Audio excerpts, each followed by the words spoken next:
महारो राजस्थान का वक्त है। नमस्कार, मैं रविंद्र सिंह आपके साथ। और आज राजस्थान विधानसभा का सत्र शुरू हो गया और सत्र का पहला दिन काफी हंगामेदार रहा, जहां हनुमान बेनीवाल ने आरपीएससी पर बैन लगाने की बात कही, वहीं राज्यपाल ने सरकार की कार्य योजना का लेखा जोखा भी सामने रखा। आइए देखते हैं इस रिपोर्ट में।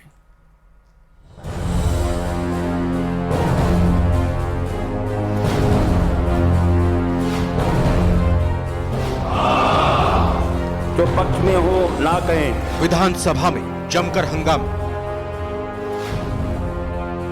अभिभाषण में भ्रष्टाचार पर वार। आरपीएससी पर भी दिखा तकरार। यह हंगामे और शोर शराबे की तस्वीर राजस्थान विधानसभा की है, जहां विधानसभा सत्र के पहले दिन ही जमकर हंगामा हो गया। राज्यपाल के अभिभाषण के दौरान भी शोर शराबा होता ही रहा। हनुमान बेनीवाल ने आरपीएससी को भंग करने की मांग उठाई, साथ ही आरपीएससी को भंग करने का पोस्टर भी लहराया। हनुमान बेनीवाल को जवाब देने के लिए जोगाराम पटेल उठे, उसके बाद दोनों के बीच बहस हो गई। जो पूरे देश में बदनाम हो गई, हमने ये मांग करी इसको भंग किया जाए। राज्यपाल इनकार, राष्ट्रपति इनकार, प्रधानमंत्री इनकार। मैंने राज्यपाल का अभिभाषण रोकने का प्रयास किया कि आरपीएससी को भंग करें और यूपीएससी की तर्ज पे आरपीएससी मेंबर की नियुक्तियां हो, ताकि पारदर्शिता, जो एक राजस्थान की इज्जत थी, आरपीएससी पे भरोसा लोगों का था, वो उठ गया। वापस किसी न किसी तरह भरोसे जमे। और राज्यपाल महोदय ने जाते जाते मुझे यह भी कहा कि मैं आपका काम करूंगा, मैं रिपोर्ट भेजूंगा। वहीं राज्यपाल ने अपने अभिभाषण में कई गंभीर और बड़ी बातें कही। राज्यपाल के अभिभाषण में पिछली सरकार का भ्रष्टाचार और मोदी की गारंटी का भी जिक्र हुआ। राज्यपाल ने अपने अभिभाषण में पेपर लीक, एसआईटी, ईआरसीपी, किसान, गरीब, मजदूर समेत तमाम बड़े मुद्दों पर बात करते हुए विकसित भारत के संकल्प को भी दोहराया और सरकार के आने वाले समय में किए जाने वाले कार्यों को लेकर भी लेखा जोखा पेश किया। विधानसभा सत्र के पहले दिन कार्य सलाहकार समिति की बैठक भी हुई। इस बैठक में सदन की आगे की कार्य योजना के बारे में चर्चा की गई। वहीं 3 विधायकों को शपथ भी दिलवाई गई और 4 सभापति भी चुने गए। राज्यपाल के अभिभाषण के बाद सदन में शोक अभिव्यक्ति हुई। सभी मृत पूर्व विधायकों को श्रद्धांजलि दी गई। हालांकि विधानसभा की कार्यवाही 23 तारीख सुबह 11 बजे तक के लिए स्थगित कर दी गई है। 23, 24 और 25 जनवरी को विधानसभा एक बार फिर चलेगी। इसके बाद 26 जनवरी से 28 जनवरी तक अवकाश रहेगा।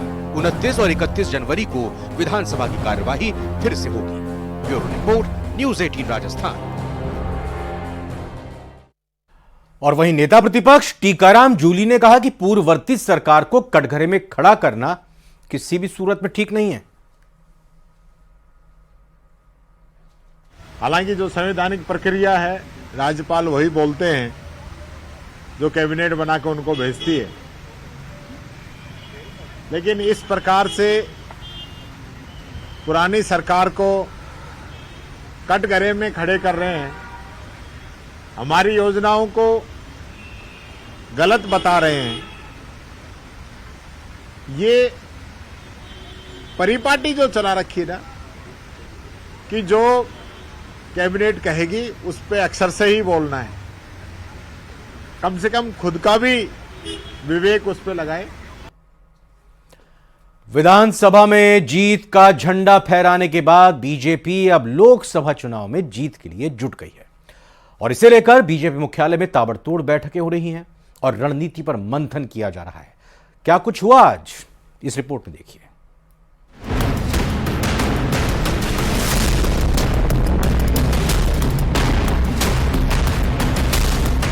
प्रदेश में भारतीय जनता पार्टी विधानसभा चुनाव में 115 सीटों पर जीत हासिल कर सरकार बना चुकी है। बीजेपी विधानसभा चुनाव में जीत हासिल करने के बाद अब लोकसभा चुनाव में प्रदेश की सभी 25 लोकसभा सीटों पर जीतने के लिए मिशन 25 को पूरा करने की दिशा में जुट गई है। बीजेपी जिन सीटों पर विधानसभा चुनाव के दौरान कमजोर रही, उन सीटों पर अपनी पकड़ मजबूत करने के लिए काम कर रही है। आज बीजेपी मुख्यालय पर संगठनात्मक बैठक हुई। बैठक में सीपी जोशी, राजेंद्र राठौड़ समेत बीजेपी के दिग्गज नेता मौजूद रहे और लोकसभा में सभी सीटें जीतने पर मंथन किया गया। जयपुर संभाग की सीटों पर जीत के लिए सभी नेताओं से फीडबैक लिया गया और मंत्रणा की गई। बैठक खत्म होने के बाद सीपी जोशी ने सभी 25 सीटों पर जीत का दावा किया। पूरा देश फिर से मोदी सरकार तीसरी बार, अब की बार फिर मोदी सरकार इस ध्येय को लेकर चल पड़ी है और जिस प्रकार से उन्होंने जो कहा वो करके दिखाया और जो असंभव था वो भी करके दिखाया। तो ऐसे में देश की जनता फिर से नरेंद्र मोदी जी को प्रधानमंत्री बनाने के लिए तैयार बैठी है और राजस्थान में भी जिस प्रकार से मोदी जी की गारंटी पर जनता ने विश्वास किया है उसी अनुरूप फिर से 25 की 25 लोकसभा सीटें भारतीय जनता पार्टी की झोली में जाए, इसके लिए पार्टी का कार्यकर्ता भी और जनता ने भी यह ठान लिया है। वहीं बीजेपी नेता राजेंद्र राठौड़ ने जीत का दावा करते हुए पूर्व डिप्टी सीएम सचिन पायलट पर भी हमला बोला और कहा कि पायलट को बेरोजगारों की चिंता बहुत देर से आई।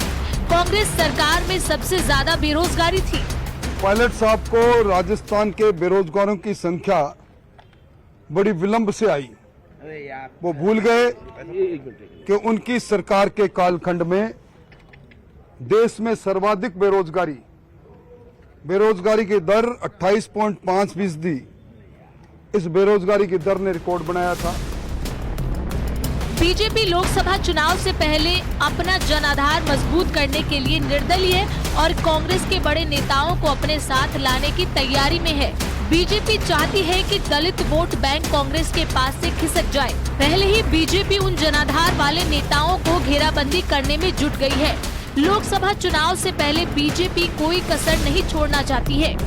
Bureau report, news 18 Rajasthan. प्रधानमंत्री नरेंद्र मोदी और फ्रांस के राष्ट्रपति इमैनुअल मैक्रों जयपुर आएंगे। 25 जनवरी को जयपुर आएंगे पीएम मोदी और फ्रांस के राष्ट्रपति इमैनुअल मैक्रों और पीएम मोदी दोनों जयपुर आएंगे।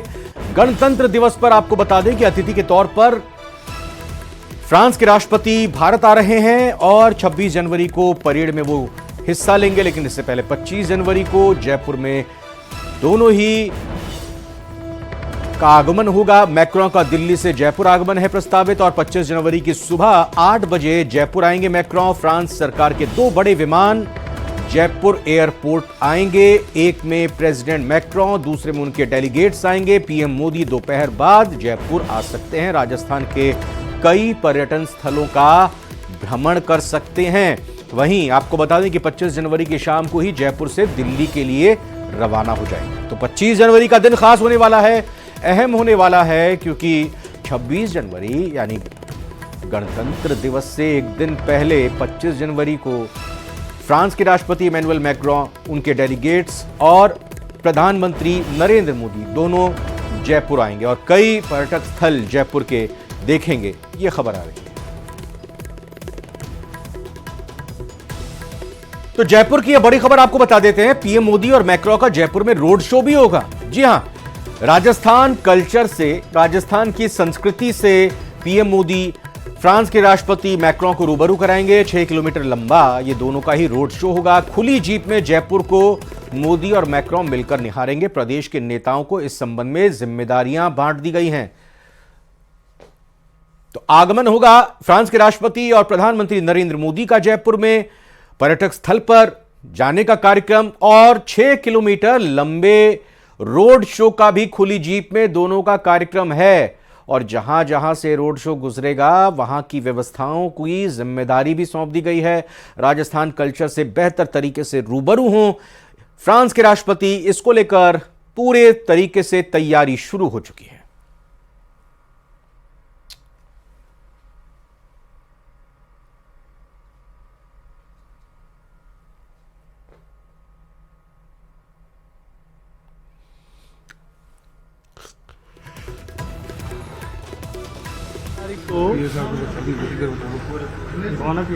देश के यशस्वी प्रधानमंत्री श्रद्धेय नरेंद्र मोदी जी राजस्थान की रीढ़ धरा पर आ रहे हैं और हम सब लोगों का सौभाग्य है कि आदरणीय प्रधानमंत्री जी अभी कुछ दिनों पहले ही 3 दिन और 2 रात्रि यहाँ गुजार कर गए। ये पूरे राजस्थान का और हम सब लोगों का सौभाग्य है। फिर से हम सब लोगों को देश नहीं दुनिया के लोकप्रिय नेता आदरणीय मोदी जी का स्वागत और अभिनंदन करने का अवसर मिलेगा 25 तारीख। भारतीय आदिवासी पार्टी यानी बीएपी विधानसभा में जीत के बाद लोकसभा चुनाव अकेले दम पर लड़ने का फैसला कर चुकी है। बीएपी विधायक राजकुमार रौत ने बड़ा बयान देते हुए कहा कि हमारा कांग्रेस से कोई गठबंधन नहीं है, स्वतंत्र होकर हम लोकसभा चुनाव लड़ेंगे और जीतेंगे भी। बीएपी बांसवाड़ा, डूंगरपुर, उदयपुर से लोकसभा का चुनाव लड़ेगी, ये भी उन्होंने कहा है।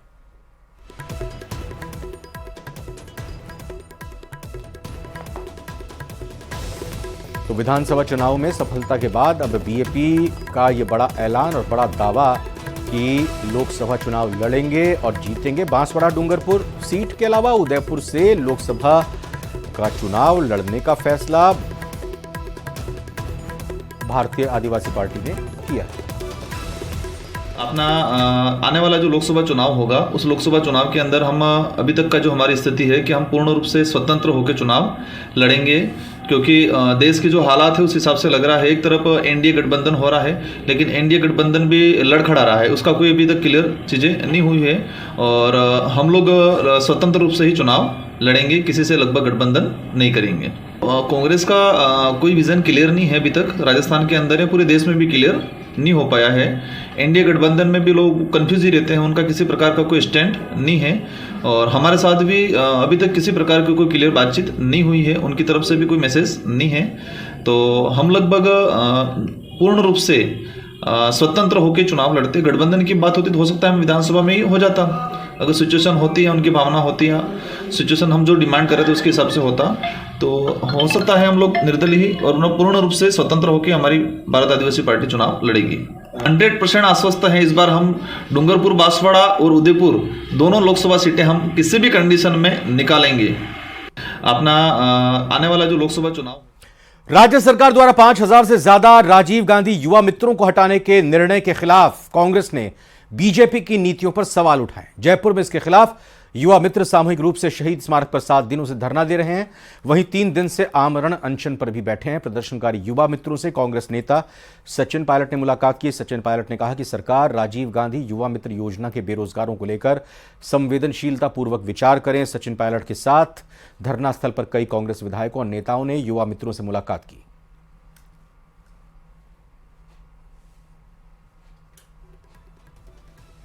नौजवानों को रोजगार देने की बात भाजपा करती है, केंद्र सरकार करती है, प्रदेश सरकार कर रही है।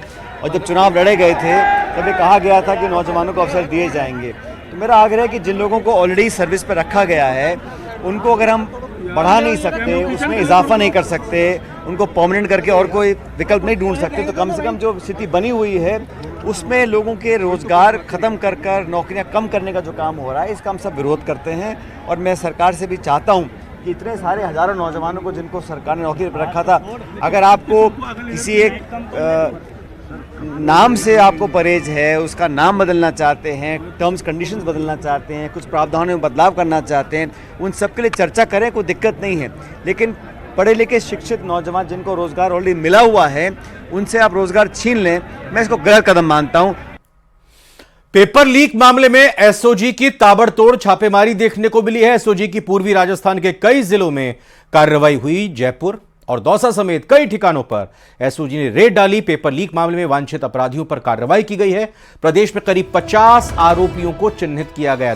दौसा के सालिमपुर में पटवारी हर्षवर्धन की तलाश अभी भी है। आरोपी की प्रॉपर्टी को भी चिन्हित किया जा रहा है। एसपी, एडिशनल एसपी स्तर के अधिकारियों के नेतृत्व में रेड डाली गई। सूचना सहायक भर्ती परीक्षा को लेकर एक्शन में एसओजी दिखाई दे रही है। 21 जनवरी को आपको बता दें कि सूचना सहायक की भर्ती परीक्षा होनी है। पेपर लीक गिरोह से जुड़े संदिग्धों के ठिकानों पर भी छापामार कार्रवाई की जा रही है।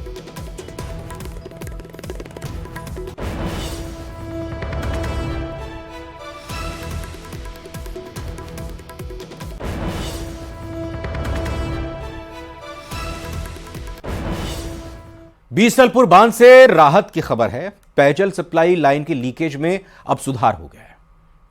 टोंक के सूरजपुरा पंप हाउस से पानी की सप्लाई करीब 5 घंटे बाद अब जयपुर पहुंच सकता है पानी, यानी राहत की बात है। 5 घंटे लगेंगे अभी पेयजल को पहुंचने में। सुबह जयपुर में पेयजल सप्लाई शुरू हो सकती है। 32 घंटे के शटडाउन के कारण पेयजल आपूर्ति, पीने के पानी की आपूर्ति चरमराई हुई थी। कल सुबह कुछ इलाकों में अब आपूर्ति हालांकि प्रभावित रहेगी, जिसको कहा जा रहा है, माना जा रहा है कि जल्द ही वो भी दुरुस्त कर ली जाएगी। वैसे बीसलपुर बांध से ये राहत की खबर आ गई है, जहां पर पेयजल सप्लाई लाइन की जो लीकेज है उसमें सुधार कर लिया गया है। मेंटेनेंस का काम हो गया है। टोंक के सूरजपुरा पंप हाउस से पानी की सप्लाई हो रही है। अब करीब 5 घंटे बाद जयपुर पानी पहुंच सकता है। सुबह जयपुर में पेयजल सप्लाई हो सकती है और 32 घंटे का शटडाउन था, जिसके कारण पेयजल आपूर्ति चरमरा गई थी।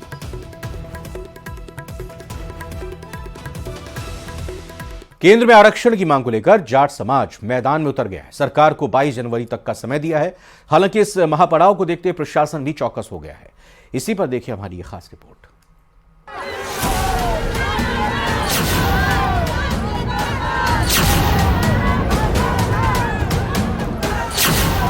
जाट एकता जिंदाबाद के नारे और हाथों में लाठी डंडा लेकर जाट समाज सड़क पर उतर गया। मांग एक बार फिर वही जो वर्षों से की जा रही है, केंद्र में ओबीसी वर्ग में आरक्षण की। आरक्षण की इस लड़ाई में भरतपुर और धौलपुर का जाट समाज सक्रिय होता जा रहा है।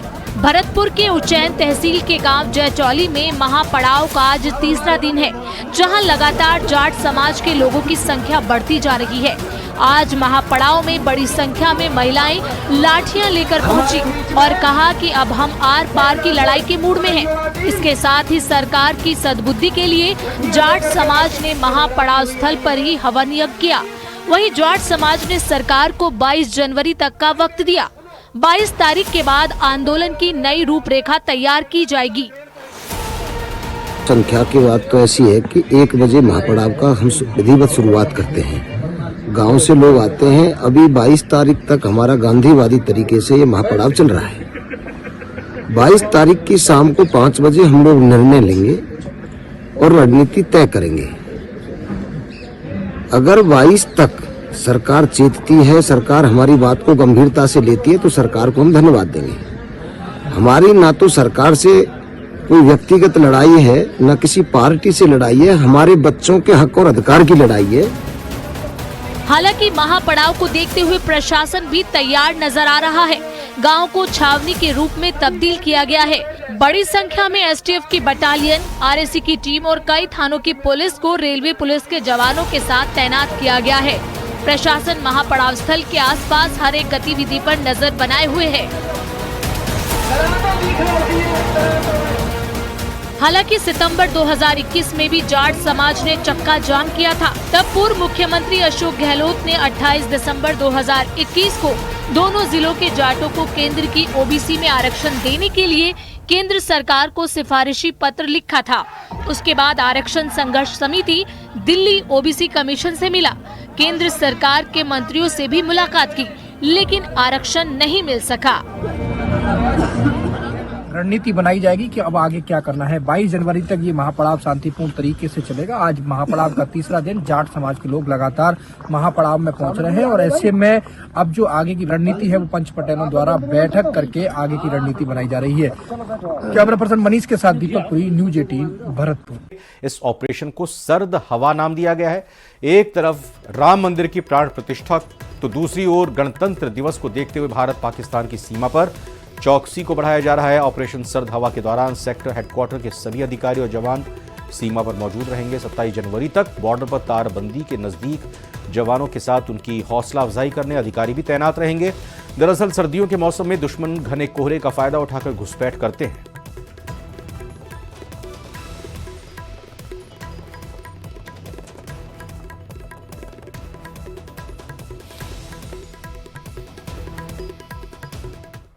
और वहीं पाकिस्तान से सीमा से सटी सरहद की निगरानी को लेकर सुरक्षा प्रहरी पूरी तरह से मुस्तैद हैं। प्रतिकूल मौसम के बावजूद कर्तव्य पथ पर तैनात सुरक्षा प्रहरी किसी भी तरह की घुसपैठ की बदनीयती को मुंह तोड़ जवाब देने को हर पल तैयार हैं। सर्द हवाओं के झोंकों और कोहरे के बीच करीब 0 डिग्री तापमान में जहां मौसम की मार किसी का भी जोश ठंडा कर दे, ऐसे माहौल में सीमा की रक्षा के लिए संकल्पित सीमा सुरक्षा बल के जवान अपने अडिग इरादों से ड्यूटी दे रहे हैं।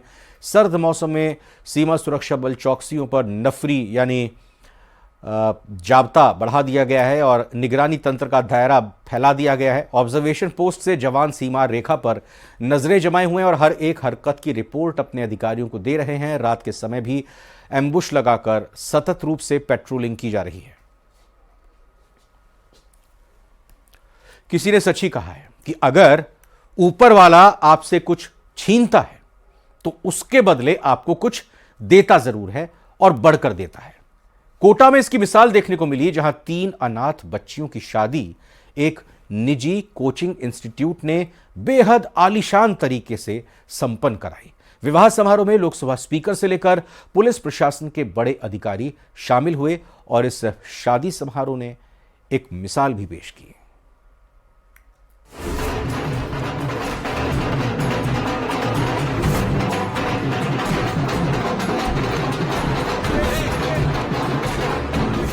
ढोल नगाड़ों के बीच लाल जोड़े में सजी 3 दुल्हनें अपनी जिंदगी के नए सफर पर कदम रखने को तैयार हैं। इन तीनों के जीवन के सबसे यादगार लम्हे के गवाह बने हैं Lok Sabha speaker Om Prakash Birla, Kota range IG प्रसन्न खमेसरा, आईपीएस शरद चौधरी, इसके अलावा सामाजिक न्याय और अधिकारिता मंत्री अविनाश गहलोत। वर्चुअली इस शादी समारोह से जुड़े और नवविवाहित जोड़ों को आशीर्वाद दिया।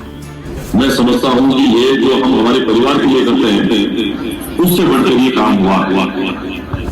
शादी समारोह की भव्यता और उसमें शामिल मेहमानों की मौजूदगी को देखकर आपके जहन में एक सवाल जरूर उठ रहा होगा कि आखिर ये तीनों दुल्हन है कौन और इनकी शादी कौन करा रहा है। तो चलिए सिलसिलेवार तरीके से आपके सवालों के जवाब देते हैं।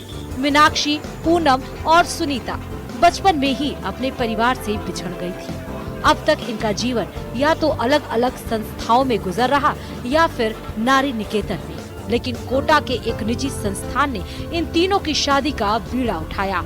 शादी को बेहद आलीशान तरीके से संपन्न कराया गया। करीब 2000 लोगों को निमंत्रण भेजा गया। समाज कल्याण के विभाग का नारी निकेतन का भी बहुत बहुत धन्यवाद कि ऐसी संस्कारी बेटियों का विवाह कराने का मौका हमारे मुशन परिवार को मिला और ईश्वर से कामना करता हूं उनका वैवाहिक दाम्पत्य जीवन असीम खुशियों से भरा हुआ रहे। ऐसी ही मैं मंगल कामना ईश्वर से भी करता हूं और पधारे हुए सभी अतिथिगण का भी बहुत बहुत स्वागत करता हूं। बहुत सारे पदाधिकारी भी पधारे हैं, उनका भी बहुत बहुत स्वागत है और फिर से नतमस्तक होकर ये जो संयोग मुशन परिवार को मिला है इसको मैं स्वीकारता हूँ और ईश्वर से यही आशा करता हूँ कि ऐसा संयोग हमारे परिवार को निरंतर मिलता रहे। जानकारी के मुताबिक मीनाक्षी जब 4 साल की थी तब अपने परिवार से बिछड़ गईं, जबकि पूनम और सुनीता दोनों मूक बधिर थीं और पुलिस को लावारिस हालात में कोटा स्टेशन पर घूमती हुई मिली थी। जाहिर है ऐसे में उनके परिवार का पता नहीं चल पाया। कोटा के निजी संस्थान की इस पहल को लोकसभा अध्यक्ष ओम बिरला ने सराहा। जैसे अपने परिवार में शादी होती है उस तरीके का उत्साह, शादी का समारोह और विशेष रूप से सबकी भागीदारी, सबके सहयोग एक मिसाल है। भारत की ये संस्कृति संस्कार है कि हम सामाजिक सेवाओं के अंदर समाज के अंतिम व्यक्ति के जीवन परिवर्तन करने में इसी तरीके से आगे रहते हैं। मैं पुनः माताजी, पिताजी, सुरेंद्र जी, भाभी जी को बहुत बहुत शुभकामनाएं देता हूँ, बधाई देता हूँ। तीनों बेटियां विवाह बंधन में बंध चुकी हैं। उन्हें उनकी जरूरत के हिसाब से वो तमाम सामान दिया गया जिसकी जरूरत जिंदगी के नए सफर को शुरू करने के लिए पड़ती है। लेकिन निजी संस्थान का ये प्रयास काबिले तारीफ है और हमारे समाज के लिए एक प्रेरणा भी कि असल खुशी कुछ पाने में नहीं, किसी के जीवन में उजाला लाने से होती है। कोटा से न्यूज़ 18 राजस्थान के लिए हिमांशु मित्तल की रिपोर्ट। और फिलहाल एक छोटे से ब्रेक का वक्त हुआ, लौटकर आते हैं तुरंत। के उदयपुर में डबोक एयरपोर्ट पर पहुंचने में के बाद या पहुंचते हुए वक्त किस तरह से जोश में यहां उनके समर्थक, प्रशंसक, कांग्रेस के कार्यकर्ता दिखाई दे रहे हैं। फूलमालाओं से स्वागत कर रहे हैं। सचिन पायलट का उद्घोष के साथ स्वागत किया जा रहा है और बिल्कुल जो मारवाड़ी परंपरा के अनुसार या यूं कहें कि मेवाड़ी परंपरा के अनुसार जो उनका स्वागत किया गया, उनको कांग्रेस के दुपट्टे पहनाए जा रहे हैं। छत्तीसगढ़ कांग्रेस प्रभारी पहुंचे हैं यहां और आपको जैसा हमने बताया स्वर्गीय गजेंद्र सिंह शक्तावत के नाम पर बने द्वार का लोकार्पण करने के लिए सचिन पायलट यहां उदयपुर पहुंचे हैं। तो पगड़ी पहनाकर स्वागत किया गया। जयकार यहां पर सचिन पायलट की सुनने को मिल रही है। बड़ी संख्या में यहां पर कांग्रेस कार्यकर्ता स्वागत करने के लिए आए हैं। सचिन पायलट का डबोक एयरपोर्ट उदयपुर में बस अभी ये लाइव तस्वीरें इस वक्त आप देख रहे हैं। छत्तीसगढ़ कांग्रेस प्रभारी हैं, महासचिव हैं, टोंक के विधायक हैं, पूर्व उप मुख्यमंत्री हैं, पूर्व प्रदेश अध्यक्ष हैं सचिन पायलट और किस गर्मजोशी के साथ सचिन पायलट का यहां पर स्वागत किया गया। इससे पहले जयपुर में भी सचिन पायलट मौजूद थे आज और उस दौरान उन्होंने जो राजीव गांधी युवा मित्र से जुड़े हुए धरनार्थी हैं उनके पास जाकर उनसे बातचीत की थी और अब यहां उदयपुर में पहुंचे हैं सचिन पायलट और फूलों के गुलदस्ते के साथ, फूलों के हार के साथ सचिन पायलट के संबंध में बातें लिखे हुए पोस्टर, प्लेकार्ड्स, बैनर्स लेकर यहां बड़ी संख्या में कार्यकर्ता और हुजूम उमड़ा है। सब में होड़ मची हुई है सचिन पायलट की एक झलक पाने के लिए, सचिन पायलट को अपनी तरफ से लाए गए तोहफे देने के लिए। पगड़ी यहां पर है, अपने तरीके से पगड़ी पहनाई जा रही है सभी को। सचिन पायलट को पूरी तरह से यहां पर घेरा हुआ है और ये प्यार, ये उत्साह, सेल्फी लेने का भी दौर लगातार जारी है। ये देखते ही बन रहा है जिस तरीके से सचिन पायलट की दीवानगी पूरे राजस्थान में और क्रेज रहती है, उसी अंदाज में यहां पर भी स्वागत कांग्रेस के कार्यकर्ताओं की तरफ से किया गया।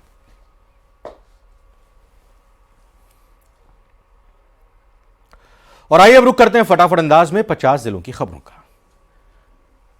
पीएम मोदी और मैक्रों का होगा जयपुर में रोड शो। राजस्थान उनका एडमिशन नहीं होगा और साथ ही संस्थान छात्रों को और अच्छे नंबर या रैंकिंग दिलाने की गारंटी जैसे भ्रामक वादे भी अब से नहीं कर पाएंगे।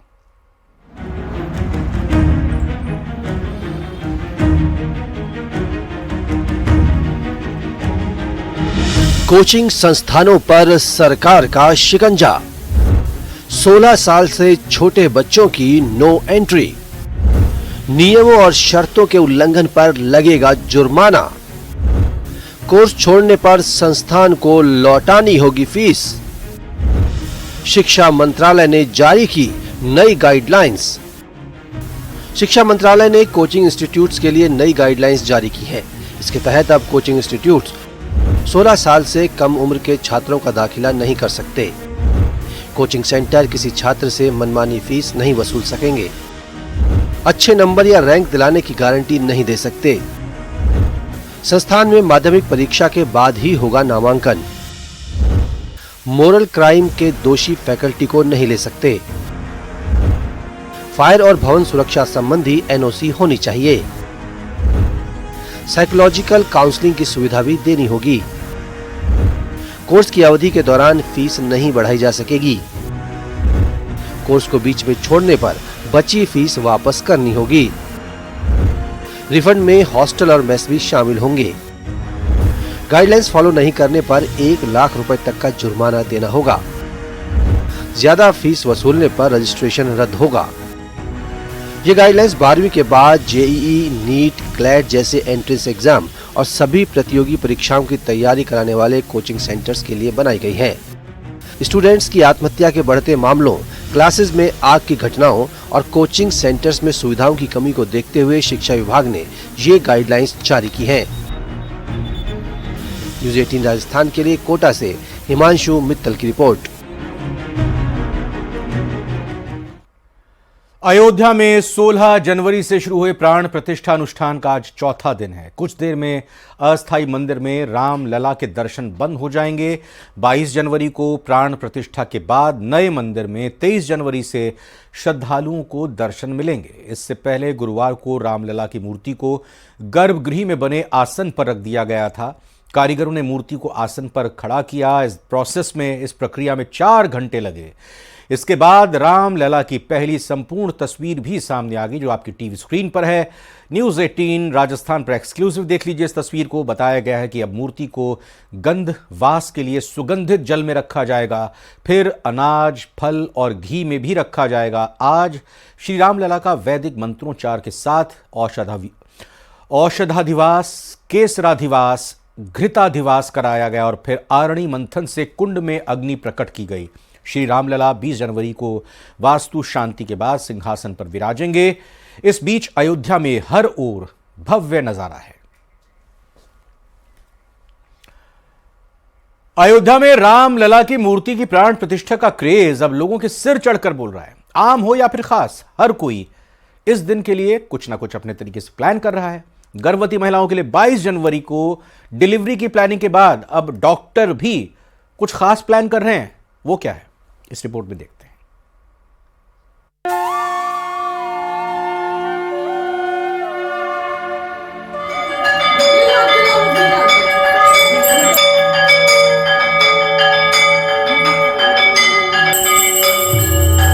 अयोध्या में रामलला की प्राण प्रतिष्ठा में अब महज कुछ ही दिन बचे हैं। इस दिन को खास बनाने के लिए हर कोई कुछ न कुछ प्लान कर रहा है। अब आलम ये है कि रामलला का इंतजार लोगों के सिर चढ़कर बोलने लगा है।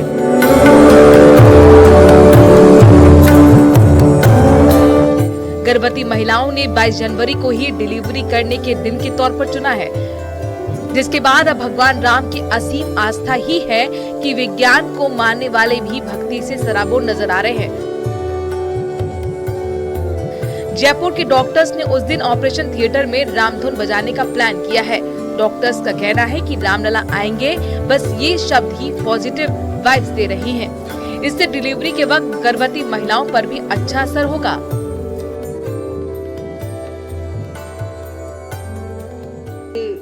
हमको भी बहुत अच्छा लगता है। दूसरा, पेशेंट के दिमाग में भी बहुत पॉजिटिव विचार आते हैं और उस दिन इतना बड़ा दिन है तो रामधुन तो बजनी ही चाहिए। एटलीस्ट हम अयोध्या नहीं जा सकते तो कम से कम यहाँ पे हम ये काम कर सकते हैं कि हमको यहाँ लगे। हाँ, इतना ही नहीं, सिजेरियन के बाद बच्चों को पीली पोशाक पहनाई जाएगी। बच्चों, उनके मन में भगवान की ये तस्वीर है जिसमें वो पीली पोशाक पहनते हैं। इसी कारण बच्चों को भी पीली पोशाक पहनाने का प्लान है। हमने हमेशा जब भी श्री राम की तस्वीर देखी है तो हमेशा उन्होंने पीले वस्त्र ही पहने होते हैं और ये बहुत उत्सव वाला दिन है।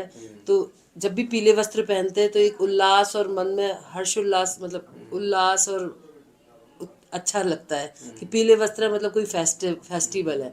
इसलिए हम बच्चों को चाहते हैं कि वो भी पार्ट बने इसका। दरअसल 22 जनवरी के आसपास जिन गर्भवती महिलाओं को ड्यू डेट है, उनमें से कई ने 22 जनवरी को ही सिजेरियन करने की इच्छा जताई है। ऐसे में डॉक्टर्स मेडिकली फिट गर्भवती महिलाओं की डिलीवरी करने को तैयार हो गई हैं। नॉर्मल डिलीवरी वाले भी चाहते हैं मैडम 22 को हो जाए, लेकिन उनका हम कुछ नहीं कह सकते। लेकिन कईयों का प्लान सिजेरियन होता है, तो जैसे हमने रेंज दी उनको कि 20 से 25 के बीच में कभी भी करा लें। तो वो सबसे पहले मेरे पास पेशेंट आई, मेरे दिमाग में इतना नहीं था, उसके एकदम आके उसने बोला कि नहीं मैडम, अगर आपने ये रेंज दी है तो मैडम हम 22 जनवरी को कराएंगे। तो मैंने कहा अच्छा, हाँ अच्छा, इस तरह क्यों करा रहे हैं आप 22 जनवरी को? तो उन्होंने कहा कि 22 जनवरी को इतना बड़ा दिन है, इतना बड़ा मूड का दिन है और ये हमारे लिए बहुत ही याद। और इसी के साथ महारो राजस्थान के इस बुलेटिन में फिलहाल अभी इतना ही। आप बने रहिए न्यूज़ 18 राजस्थान के साथ।